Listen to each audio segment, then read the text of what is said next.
A special thank you to each of our subscribers who make this channel possible. Here's today's story.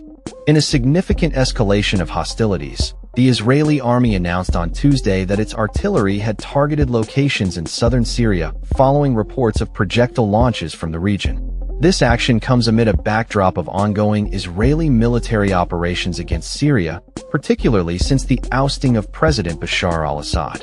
The Israeli military stated that it responded to 2 projectiles that crossed into Israeli territory, with Defense Minister Israel Katz placing direct responsibility on Syria's leadership for any threats directed at Israel. However, the Syrian government has categorically denied any involvement in the projectile launches, asserting that it has never posed a threat to any nation in the region. This recent military engagement marks the first instance of projectiles being fired from Syria into Israeli territory since the fall of Assad in December, a development that has raised alarms in the region. Although there were no reports of casualties or damage on the Israeli side, the incident triggered air raid sirens in parts of the southern Golan Heights, a territory that Israel captured from Syria in 1967 and subsequently annexed in 1981. In a statement, Katz emphasized, "We view the president of Syria as directly responsible for any threat or fire directed at the state of Israel." This rhetoric underscores Israel's long-standing policy of holding the Syrian government accountable for actions taken by various groups operating within its borders. The interim president of Syria, Ahmed al-Sharaa, has been linked to the Islamist factions that played a pivotal role in the civil unrest leading to Assad's downfall. The Israeli military reported that 2 projectiles were detected as they crossed into Israel, landing in uninhabited areas. In response, Israeli artillery targeted sites in southern Syria, specifically mentioning the Yarmouk Basin in Daraa province as a focal point of their strikes.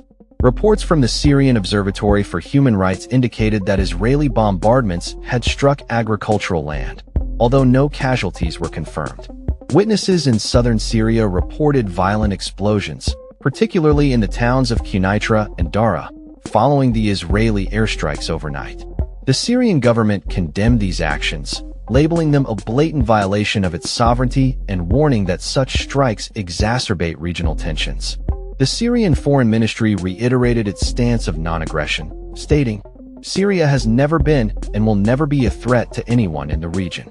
Despite Syria's denials, the Israeli government remains vigilant, citing ongoing threats from various factions within Syria, which it categorizes as terrorist organizations. Israel has conducted hundreds of airstrikes against military targets in Syria over the years, aiming to prevent advanced weaponry from reaching groups it deems hostile. The situation is further complicated by geopolitical dynamics, particularly with the recent lifting of sanctions on Syria by the United States, as announced by President Donald Trump. While this move was intended to pave the way for normalization of relations between Syria and Israel, experts caution that such a prospect remains distant given the entrenched animosities and ongoing conflicts in the region. In conclusion, the recent exchanges of fire between Israel and Syria highlight the fragility of peace in the region and the complexities of international relations. As both nations navigate this turbulent landscape, the potential for further escalation remains a pressing concern for regional stability. That's all for this story. We upload videos every day covering many different subjects, so hit that subscribe button to stay informed. Thanks for watching.